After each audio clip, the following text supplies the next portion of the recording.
My heart starts bleeding as I share this feeling. Dumelang, ke a tsamaya.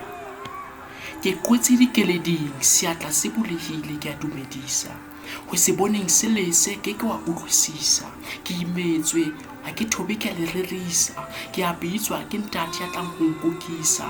Ke a bitswa ke ntate e leng wa ka Modisa. Dumelang, hoba ke a tsamaya. Mosamo o kolotsa meokgo, o tletse menyepetsi. E sita ho ithiba, ha se kgetho ho le siya.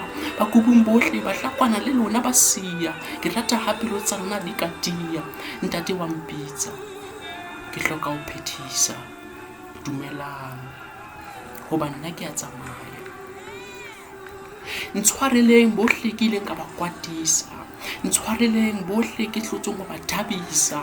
Tseleng bohle ba ileng ba ntsamaisa ka tshehetso, ba ntataisa. Seo se takile pelong ya ka, ke a tankisa. Ka phihlello tsa lona ke a le lebohisa. Empa dumelang, hoba ke a tsamaya. Ka tse ratwang ke nna di fela le itshedise. Ka tse ngotsweng ke nna di ngolwa le utlwisise. Ka tse ngotsweng ke nna le phahamise.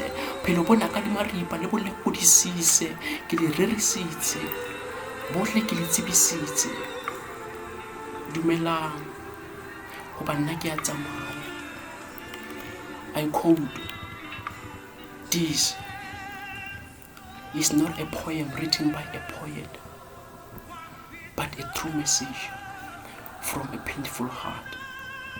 My heart stops bleeding as I stop speaking.